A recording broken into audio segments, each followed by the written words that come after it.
Maxey en mode MVP, début fulgurant du meneur de Philly. Aux Wizards, Alex Sarr essaye de faire de la magie.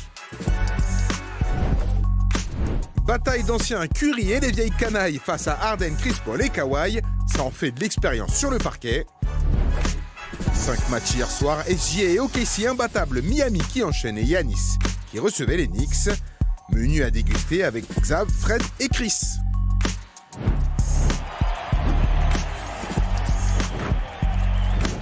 Que ferions-nous vraiment sans la poésie d'Adiolala? Bonjour à tous, bienvenue dans NBA Extra, évidemment 45 minutes pour débriefer les 5 matchs disputés l'année dernière, le tout en compagnie de nos amis Fred Weiss et Chris Singleton. Messieurs, comment ça va? Hello, boss. Bon, ami, c'est pas encore défini, mais ah bon. Bon Ah oui. Voilà. Collègue. Simple collègue. Voilà. Il y avait pas mal de matchs la nuit dernière. C'était pas forcément de grosses affiches, j'en conviens. Ouais. Maintenant, il y a quand même eu 2-3 petits trucs sympathiques. Vous voulez commencer par quoi, les amis? Les Sixers. Les Sixers? Ouais. Voilà quelqu'un qui a lu le conducteur. C'est donc Fred Weiss qui travaille le plus chez le au bureau le matin. Allons-y pour le match entre les Philadelphia 76ers et les Washington Wizards. Évidemment, ce n'est pas un choc. Je vous dis, il n'y en a pas beaucoup. VJ Edgecombe, le chouchou, notamment dans cette partie. On va le voir un petit peu. Mais pas trop. Sarr, non. Sarr, oui. Face à Joel Embiid. Ça, c'est Alex fort, hein. Sarr, ça fait très très Le fort. deuxième effort, en fait, c'est très très important. Alors, on voit un deuxième d'effort d'Alex Sarr, ou un troisième, ou un quatrième, encore une fois sur Joel Embiid. La chute de Tyrese Maxey. Très très bon début de match des Wizards. Et oui, Washington qui nous fait un super début de match. Whitmore qui vient terminer, qui vient terminer Oui, ici. Whitmore, c'est pas le même. Lancé en enquête. Absolument. Edgecombe, ça c'est bien ça. Par On le contre, voit, à 3 points et la faute. Ah ouais. Ouf, oui, le flop. Ça a été sifflé en tout cas pour le rookie. Joel Embiid qui était de retour face à Alex Sarr et cette fois, c'est Joel Embiid qui s'impose. Beaucoup mieux, monsieur Embiid. C'est vrai. Ouais, là, en plus, c'est le bon moment pour le dire. C'est le bon moment de se casser la figure. Non, mais Fred, j'ai vu le conduit. Ah oui, ouais. George pour ce superbe contre. Tyrese Maxey, alors il a eu des difficultés avant, mais alors pour la suite ça va mieux. Quentin Grimes, c'est dedans et ça fait surtout 126 partout. Big shot. Alors qu'on s'approche de la fin du match, il reste 25 secondes encore à jouer. Et le panier qui est accordé ici, dans un premier temps, mais pas dans un deuxième. Ça vient de vous, un peu celui-là. Bon challenge. Très Le bon match challenge. pour Chris Middleton. Eh ben, on aura 5 minutes de plus, 5 minutes minimum. Washington prend le meilleur départ. À 3 points, Alexandre Sarr nous sort, pour la Vraiment première complet. fois, un joueur aussi jeune. Plus de 30 points et 10 passes, c'était jamais arrivé dans l'histoire des Wizards. Bona! On n'arrête pas de vous en parler de Bona. Il a fait un très bon match hier soir en backup de Joel Embiid. Bona. Toujours reste Bona. Bon appétit pour ce cake exceptionnel sur CJ McCollum. Et oui, il est parfaitement valable. Et c'est bien Bona qui assure la victoire des Sixers. Ça fait 4. 4-0 pour Philadelphia. Avec un Tyrese Maxey, encore une fois, au plus que parfait à 39 points et 10 passes décisives. 25 points en 23 minutes. Plus 7 rebonds, plus 5 passes pour Joel Embiid. Ça, c'est très bien. Edgecombe, pour voir plus bas. Bona, 5 contres, dont le contre de la gagne.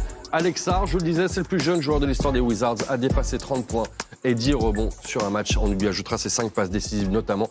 Et Bilal Koulibaly est toujours blessé au pouce. On a certainement vu le meilleur match, probablement jusque-là, des Washington Wizards. Mais encore une fois, les Sixers sont là, ils restent invaincus. Et ça, c'est un petit événement quand même, Fred.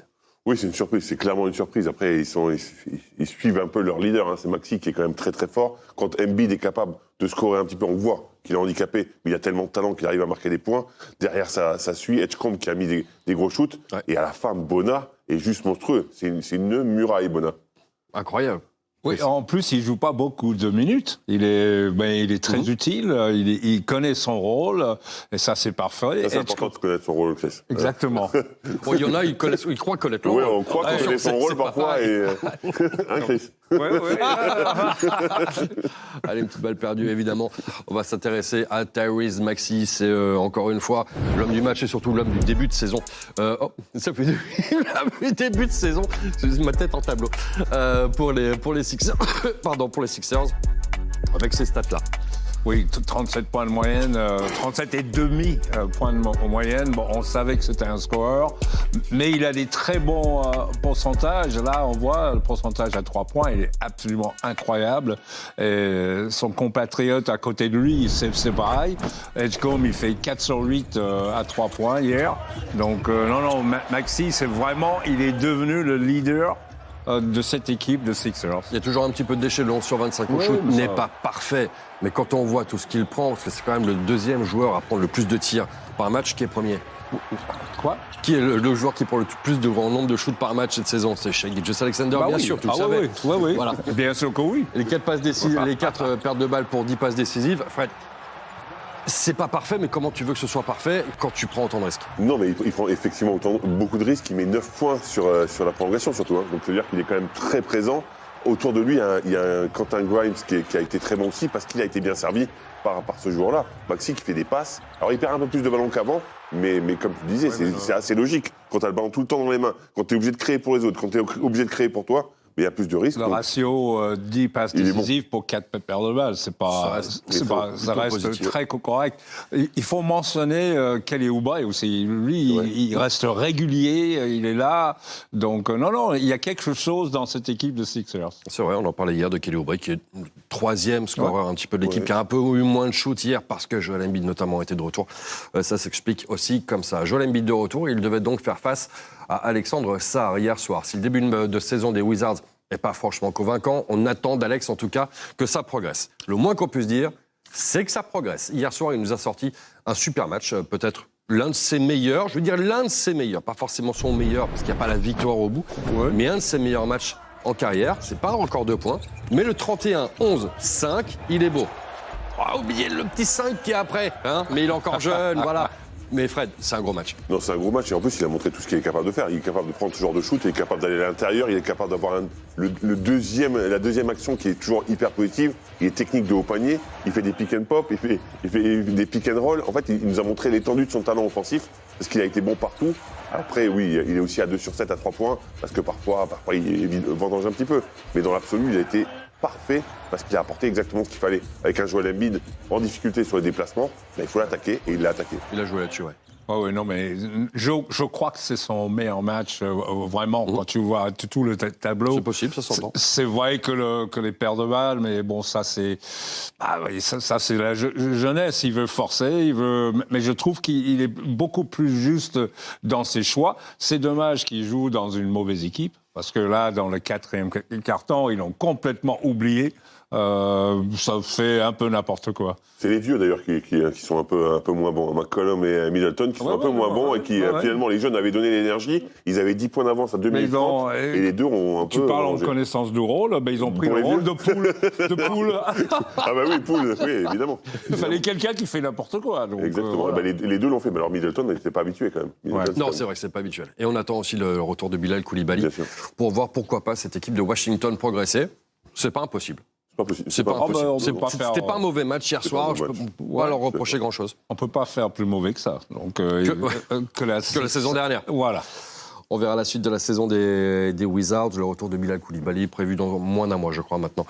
On verra. Et hier soir, il y avait également un match qui a une parfaite odeur d'histoire. Là, faut remonter, certes, il y a un moment.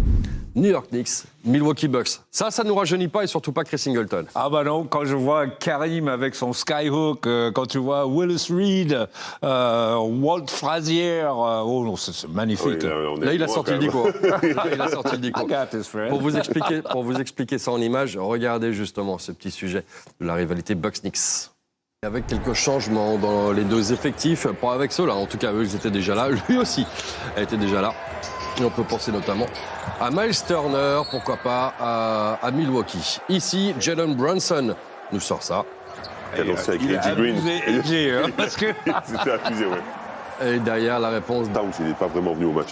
Oh, il avait son costume de... Il avait peut-être très d'autres trucs à faire. Giannis Antetokounmpo termine à 37, 8 et 7 dans cette victoire où le score final est de 121-111 pour les Milwaukee Bucks. 2 victoires, 2 défaites pour les Knicks. 3 victoires, 1 défaite pour le bon début de saison validé pour les Milwaukee Bucks. Malgré un Kyle Kuzma où on n'a pas beaucoup vu, mais il y en a d'autres qui ont fait le boulot, et notamment donc un certain Ryan Rollins dont on va s'attarder sur lequel on va s'attarder dans quelques instants. Mais il y a plusieurs choses à voir. Messieurs, dans cette partie, ça a été serré tout le match jusqu'au moment où les Bucks ont sorti un 8-0 et les Knicks ne sont jamais revenus dans la partie. Ils sont très forts pour revenir. Hein. On peut jamais. Ça devient compliqué parce que vraiment, cette équipe, même si sur le papier elle n'est pas folle, elle s'accroche vraiment. Elle n'est pas folle, mais c'est, bon, je sais pas, c'est un bon début de match. En tout cas, c'est plutôt sympa à suivre. Oui, surtout, Kuzma, il est relégué sur le banc. Il apporte pas énormément en attaque. Peut-être là qu'il est le meilleur, non? Oui, 2 points. Voilà. Ouais, c'est ça. Donc, Miles Turner n'est pas encore arrivé à Milwaukee. Non, il n'y a pas eu que des bons matchs de Miles Turner. Il était transparent. Donc, Giannis, il a vraiment pris cette équipe sur son dos. Il a porté la volonté. On sent que Giannis est vraiment top. Est-ce que vous vous attendiez à voir un certain Ryan Rollins prendre justement le scoring comme ça à son compte? Il a porté 25 points hier et pour beaucoup, c'est un illustre inconnu. Il a 24 ans, 1m91, il est meneur. 44e choix de draft d'abord pris par les Hawks.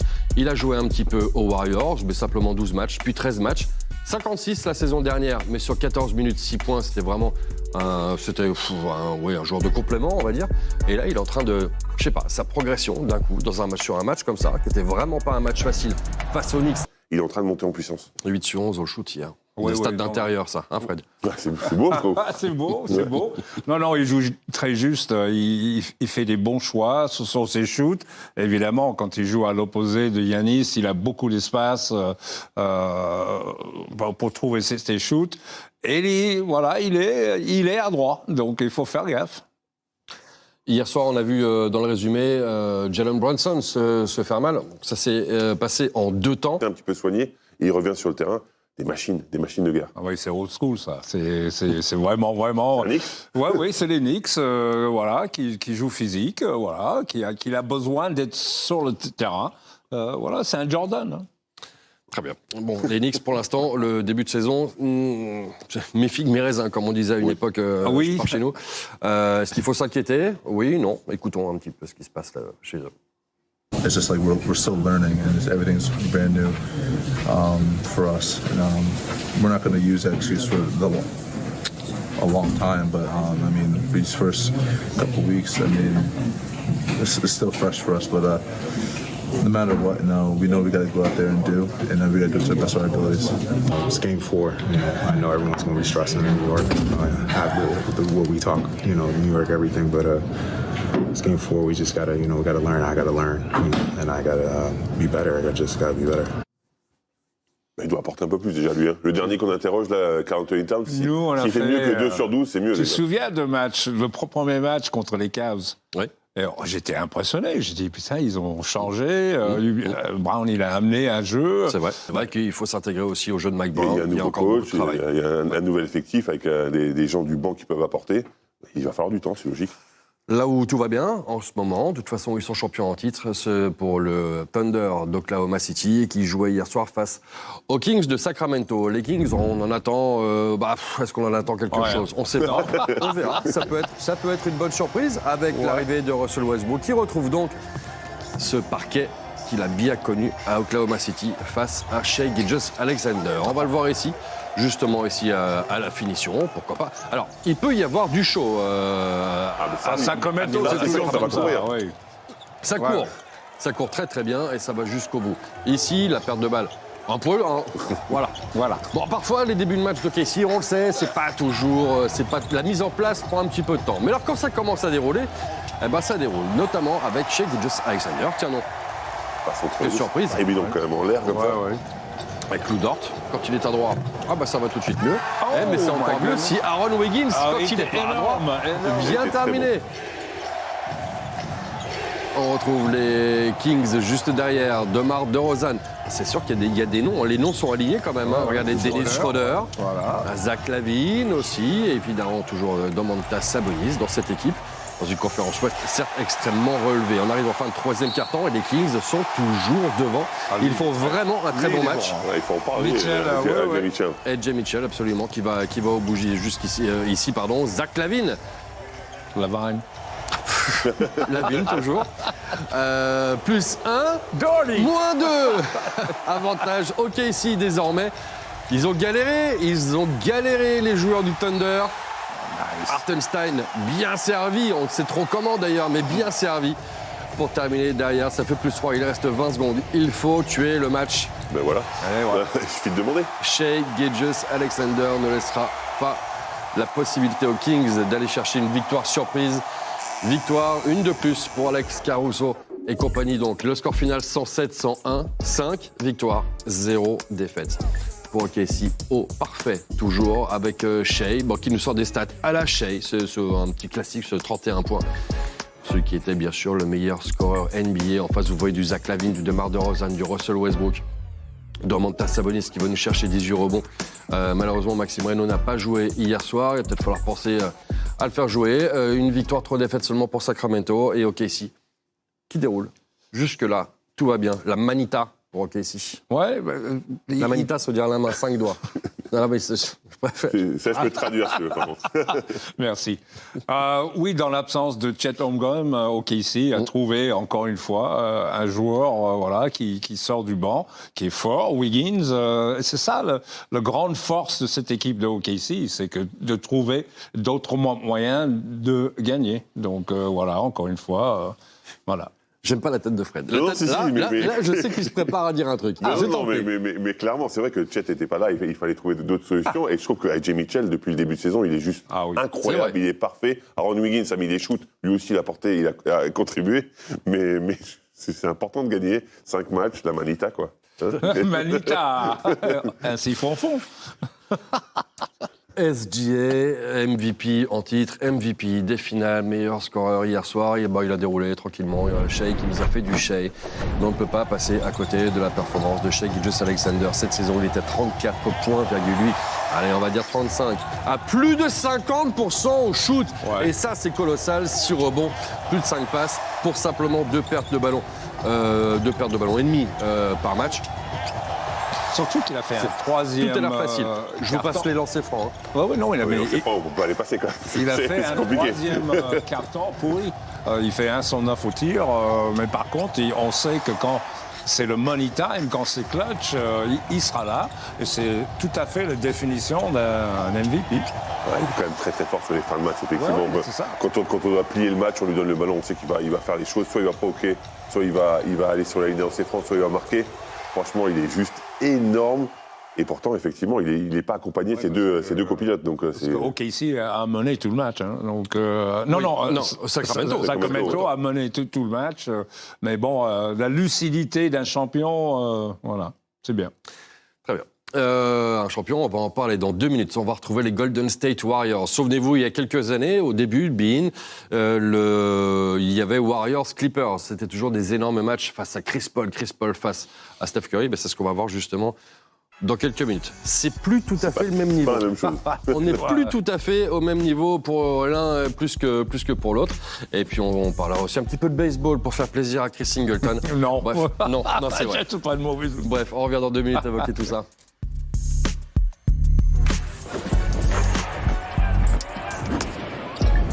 Retour sur le plateau d'NBA Extra, toujours en compagnie de Chris Singleton et Fred Weiss. Yes. Ouais, on n'a pas bougé. Hein. Non, On est sérieux, ça. je vois ça, je ne suis pas surpris. Passez une bonne nuit, Fred. Oui, excellente. Passez une bonne nuit, Chris. Non. Bon, j'ai zappé entre le baseball et le match NBA, bien sûr. Mais Explique-moi ce qui s'est passé. Hier soir, donc, en direction de nos antennes, avait lieu le match 4 des World Series de baseball. LA avait tout pour prendre le fort, pour faire le break. Ouais. Ils l'ont pas fait. Oui, mais vous sous-estimez les Blue Jays. Non, le meilleur lanceur, il est là. Mais bon, il a eu voilà. Là, c'est le fils d'un ancien de Dodger, Guerrero, qui nous a punis vraiment. Tu vois, c'était une occasion pour les Dodgers de voilà, se mettre en bonne position. Maintenant, on va être obligé d'aller au Canada pour soulever le trophée. Bon. C'est quand le prochain match? C'est demain soir, si je dis pas de bêtises. Non, c'est cette nuit. C'est ce soir. Ah, c'est dès ce soir, mais bien sûr, c'est non, dès ils ce font soir. 3 de suite, ouais. Ah oui, c'est 3, bien sûr, puisque c'est 3 matchs de suite C'est encore à Los Angeles. Angeles. Exactement. Pour savoir qui va prendre l'avantage dans la série, si les Blue Jays venaient à le prendre, celui-là, ce serait quelque chose. C'est comme tous les séries de 7 matchs. Le 5e match, c'est le match pivot. Hein, donc, c'est vrai. Voilà. C'est vrai. Et des matchs pivots, des matchs 5, il y en a eu justement entre les Golden State Warriors et les Los Angeles Clippers il y a un petit moment. Maintenant, vous vous souvenez de la grande époque, Lob City, Chris Paul, Blake Griffin, etc. face à Steph Curry. Eh bien, Chris Paul est donc de retour chez les Clippers. Steph Curry est toujours là. Désormais, Chris Paul est avec James Harden et compagnie dans cette team un peu old school, mais quand même toujours aussi impressionnante. Quand on lit l'effectif des Clippers. Alors, les Clippers, hier soir. Oh! Post à 3 points! Bien sûr. Pick and post! À 3 points, bah oui, il a bien raison, il en a mis quelques-uns en plus hier soir. Ouais. James Harden, à l'ancienne. Vraiment Première des James mi-temps Harden à l'ancienne. énorme de James Harden. Absolument. Et là, il fallait réagir parce qu'il y avait Paul Zemski, là, il lui a pas pardonné. Hein. contré par Podziemski. 0 point pour Chris Paul hier soir. Kawhi, un petit peu maladroit, mais celui-là, il est important. Il fait du bien aux Clippers. Et les Clippers qui, petit à petit, reviennent sur les Warriors. Et ici, à l'intérieur, c'est Ivica Zubac qui s'impose pour faire égaliser dans cette partie. À 3 points, tranquille, à l'ancienne, James Harden. Easy. Avantage Clippers. Dites-vous bien que là, je viens de dire avantage Clippers. Parce que la suite, c'est une déferlante. Mais alors, une vraie. Hein. Les Clippers n'existent plus, mais alors plus du tout. Offensivement, il n'y a rien qui rentre. En défense, ça prend des points. Non, il n'y a pas. Pas énormément, non. mais ça prend des points. Jimmy Butler ici à 3 points. 81-68. On a refait donc l'écart de tout à l'heure. Post à 3 points. Post me up. Ah oui, ça, personne n'y croit. Même Steph Curry. Tout va bien, tout va très bien pour les Warriors. 86-68. Jimmy B. On ajoute 2 au buzzer des 24 secondes. Ça fait 20 points d'avance. Les Clippers à 70 points seulement. Steph Curry va en ajouter 3 de plus. 23 points d'écart. Et surtout, je dis, aucun point inscrit par les Clippers qui n'y arrivent pas. Seulement 79 points inscrits hier soir. 10 passes décisives seulement pour la totalité de l'équipe. Waouh! Et en face, eh ben écoutez, voilà, c'est la 4e victoire des Warriors. Le 2 victoires, 2 défaites des Clippers qui fait penser un petit peu à celui des Knicks, dans une certaine manière. Mais bon, bref. Hier soir, ça a été plus que compliqué. Un bon kata, mais bon. Attendons-nous 2 secondes sur les Warriors tout de même. On voit Steph Curry qui va pas forcer. 19 points, 8 passes décisives. Et hier soir, donc, le meilleur scoreur, comme on le voit ici, s'appelle Jimmy Butler. Une victoire tranquille des Warriors, j'ai l'impression. Oui, c'est tranquille, mais on attendait que ça sera du Curry-Butler show.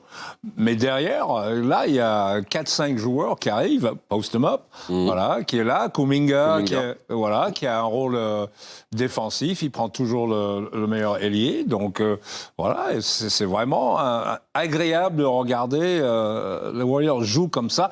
Et dans l'ancien temps, c'était les rois du 3e carton. Oui, c'est vrai. Et là, ils l'ont refait, donc ça fait penser, voilà. Non, c'est une équipe hyper intéressante et surtout qui défend très très bien. Alors oui, les Clippers, on dirait qu'ils ont 85 ans et ils n'arrivent pas à avancer. Et franchement, j'avais l'impression. Le problème, c'est que même les jeunes ont l'impression qu'ils ont 85 ans. Non, mais sérieusement, j'étais avec ma télécommande en train de me dire, mais j'ai mis quelque chose en slow motion quand ils attaquent ou c'est pas possible. Et ils ne scorent que 30 points sur la deuxième mi-temps. Ouais. Mais cette défense collective des Warriors aussi t'étouffe, t'embête. Et effectivement, Kuminga, je trouve qu'il apporte énormément d'énergie. Les jeunes sont là, ils sont présents. Butler, Curry, c'est magnifique. Franchement, vraie belle équipe et vrai plaisir de les voir jouer. Steph Curry, ici, à l'image. Certes, je vous dis, il a mis ses points, mais pas plus que ça non plus. Celui qui avait les ballons chauds hier soir, on va laisser que ça... Hop là, oui, magnifique. C'est Jimmy Butler. Jimmy Butler qui nous a signé une prestation propre, d'une propreté totale. Regardez-moi ça, ce 9 sur 12. 5 rebonds, 5 passes, 21 points, le tout en 32 minutes de jeu.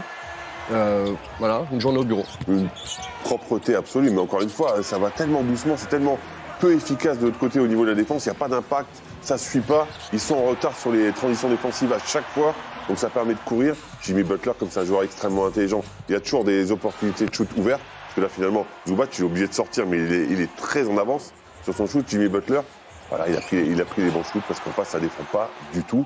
Et il faut aussi noter quand même qu'il n'y a que 3 joueurs qui dépassent les 5 points du côté des Clippers. C'est chaud quand même. 3 joueurs qui dépassent les 5 points. Oui. Très bien. Ouais, ça c'est un peu dur. Adebayo ce matin avait envie de se faire un petit plaisir. Un petit plaisir sonore. Alors, voilà. On ne veut pas savoir peut-être. Je ne veux pas aller dans le cabine, aller dans le cabine 5, moi. La performance des Clippers vue par Adebayo ce matin. C'est festival de briques pour les Clippers. Ils sont construits une belle maison hier soir à San Francisco. Vous entendez, c'est des bruits de briques, si jamais vous ne l'avez pas, la blague. Regarde. Moi, ça me fait rire, je suis désolé, mais... Ouais, non, mais ouais, c'est vrai. En même temps, il a eu l'occasion, ils sont à 18% sur le match, à 3 points, donc forcément, il a eu John l'occasion. Collins Bon, Là, il y a candidat entre Collins et Jones Jr. Il y a candidat de briquage. Encore.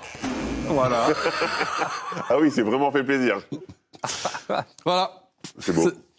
C'était drôle. On va redevenir sérieux 2 secondes. Enfin, pas trop non plus, mais on va écouter Steph Curry justement sur cette très bonne défense des Warriors. Est-ce vraiment du sérieux, les Golden State Warriors, que Singleton?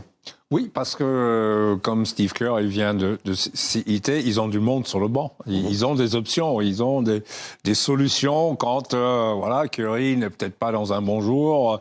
Je trouve que Jimmy Butler est tellement heureux de jouer dans une équipe comme ça. J'espère que ça dure. C'est ça le truc, parce que l'année dernière, quand Jimmy Butler arrive à Golden State, souvenez-vous, je crois qu'ils font 9 victoires, 1 défaite sur les 10 premiers matchs. Il fait une grosse différence. Ça avait l'air d'être du sérieux. Oui, c'est vrai, mais là, on a l'impression que c'est sérieux parce que les anciens sont sérieux, mais on a l'impression que c'est sérieux parce que les jeunes sont sérieux. On a l'impression qu'ils ont progressé. Kuminga est meilleur, Podziemski apporte beaucoup, Moody peut scorer de temps en temps. Là, on a vu Post aussi qui peut shooter à 3 points. Donc oui, il y a cette vieille, entre guillemets, ossature, mais il y a les jeunes qui arrivent et qui apportent beaucoup. Oui, Donc moi, c'est important. Oui, Steph Curry est très important là-dedans parce que quand Jimmy Butler est arrivé, il a mis en avant. Il n'a pas, donc ça a tout de suite pris. Non, c'est très bien. Très bien. Merci, monsieur. Est-ce que Charlotte, c'est du sérieux? Non. C'est du sérieux rigolade, oui. C'est vrai qu'il y a de la rigolade. C'est les Harlem Globetrotters, quoi. J'arrête pas de vous le dire, c'est vrai qu'avec Charlotte, on peut évidemment voir de très bonnes choses, des choses sympas, ça rigole, il y a du fun. Et on peut voir aussi l'équipe qui ne défend pas. Hier soir, elle jouait face au Miami Heat. On a eu un petit peu de tout ça. Alors avec la Melo Ball, bien sûr, on va être servi de spectacle avec la Melo Ball. Et même avec Aimé Akez, qui nous a sorti une grosse performance hier soir. Allons-y pour le résumé de ce match. Bam Adebayo, en mode patron. Évidemment, c'est le franchise player de cette équipe. En tout cas, hier soir, il répond bien. À 3 points, avec la faute, la Melo Ball. Et Charlotte est devant. Ouais. Oui. Quoi, tout arrive. Comme quoi, tout arrive. Aimé Akez, je vous en parlais. Allez hop. Boum.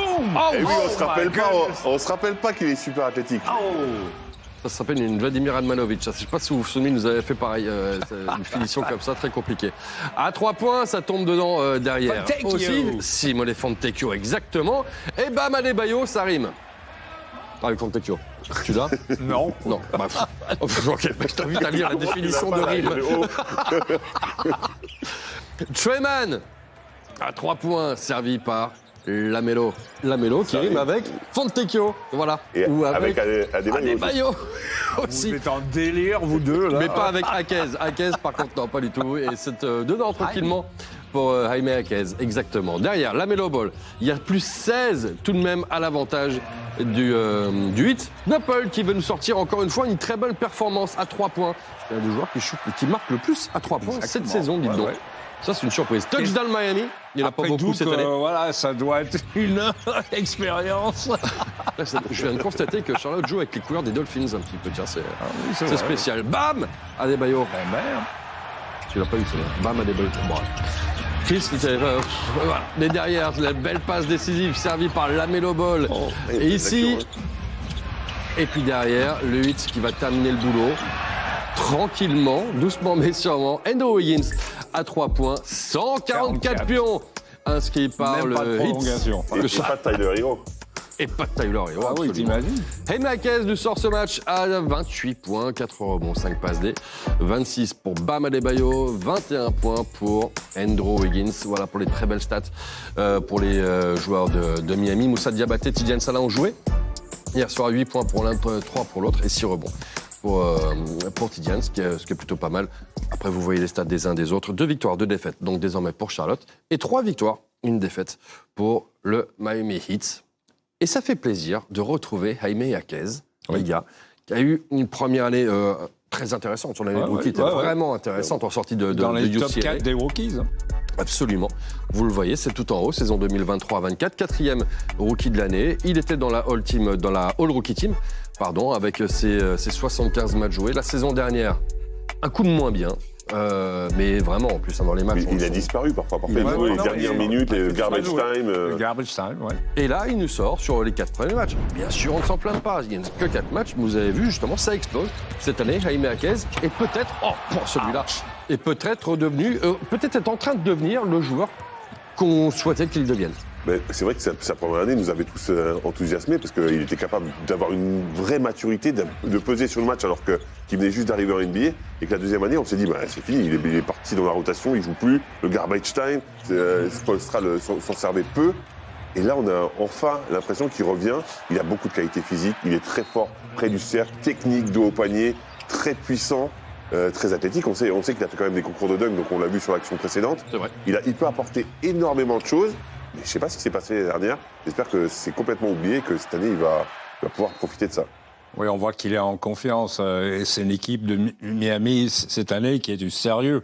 Le progrès de Ware a permis à Spoelstra de mettre Bam sur le poste 4. Wiggins, il fait un bon début de saison. C'est une équipe qui est physique, qui est rigoureux. Et Jaime, he likes that. Il n'y a plus de pick and roll, ou quasiment plus. Ce qui permet de jouer des 1 contre 1, donc il y a plus de mouvements. Et ça correspond beaucoup plus à Jaime Jaquez. Dans une conférence Est, on le sait qu'il pas forcément ultra relevé, est-ce que ce Heat peut se hisser en play-off? Honnêtement, parce que il faut arrêter avec ces histoires de play-in. On le sait très bien. Chaque année, c'est les mêmes. Ils y seront. Voilà. En play-in. Donc tu les vois en play-in. Non, ce que je veux dire, c'est qu'à minima, ils seront en play-in, c'est une évidence. Moi, je pense que oui. S'ils jouent comme ça, surtout qu'ils viennent de gagner 3 matchs de suite. Ils ont perdu le premier contre Orlando. Ils ont enchaîné 3 victoires, dont 2 de 30 points. Oui. Donc tu te dis qu'ils ont un potentiel. Oui, s'ils sont concentrés comme ça, s'ils gagnent les matchs qu'il faut gagner, comme Charlotte, non, je les vois en play-off. Eh bien, voyons-les déjà jouer, ce Heat de Miami face aux San Antonio Spurs, un match que nous allons vous proposer dans la nuit de jeudi à vendredi. Ce sera à suivre à partir de 1h du matin. Retrouvez Victor Wembanyama, notamment pour faire face à Jaime Jaquez. Et j'ai dit quoi? T'as dit 1h. Ah 1h30, c'est bien pour une fois qu'il suit, on va pas... 1h30. Il est convoqué. J'ai même surpris. Je suis convoqué. Alors, oui, c'est parce que c'est toi. Ah oui. Voilà, je comprends mieux. D'où c'est toi qui as demandé, si c'est moi qui avais fait changement de match, etc. Oui, effectivement. Avec l'autre Fred, ça va être bon. Fred Schwackert et Chris Singleton pour ce Heat Spurs qui nous rappellera de très très belles finales NBA. Que nous reste-t-il à voir, Chris Singleton? Il faut l'MVP. Oui. Donc moi, je choisis Maxi. Maxi MVP? Oui. Je rigole. Non, parce qu'il faut quand même savoir que tout à l'heure, quand on était dans le noir avant l'émission, Chris a dit... Non, moi je change, je prends Maxi. Alors... Au départ, il m'avait dit je prends Giannis. Et moi j'avais dit je prends Maxi parce qu'il met 2 points dans le dernier temps. Et là je vais prendre Giannis parce que grâce à lui, il y a Rollins qui joue bien et je suis content, il gagne, il porte son équipe sur le dos et Giannis est bien meilleur. Et victoire de Giannis Antetokounmpo pour le titre de MVP de la nuit. Bien vu Chris Singleton, superbe. 37 points, 16 sur 22 au shoot, c'est vrai que c'est considérable. 8 rebonds et 7 passes décisives. Et pas rebond, bien sûr, vous l'aurez compris. Voilà, je crois qu'on a fait le tour. Enfin, le tour ne serait pas totalement complet si on n'avait pas vu le top 10, qu'on va regarder tout de suite.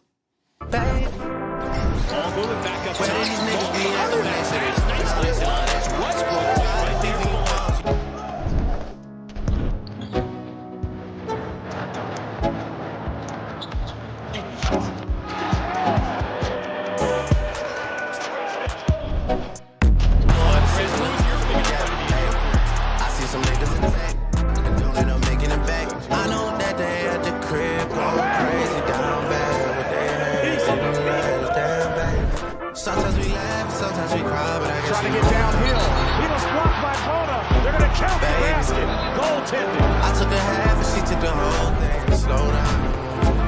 7-0 run for the Warriors. Baby. Great look from Steph. We took a trip, now we on your block, and it's like a ghost town. Baby. Where did these niggas be at when they said they put on this time?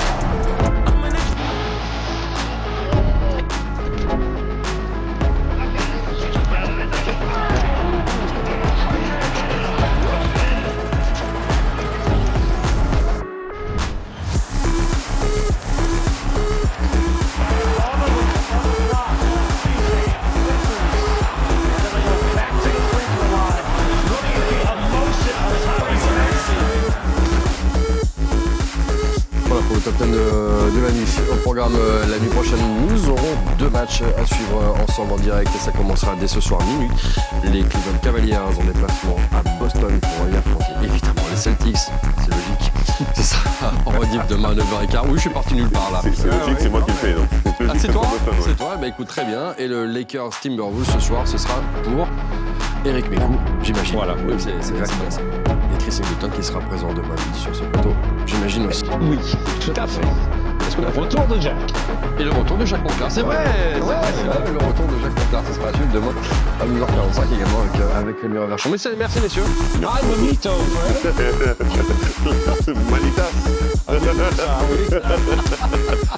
était temps que ça se termine. Merci à vous d'avoir été avec nous. Merci à Philippe pour venir à la Real. Adieu Lala. On est avec Marie Fatouguet et Oscar Sabatier aujourd'hui dans la Dream Team des chefs d'aide. À demain, 12h45. Ciao.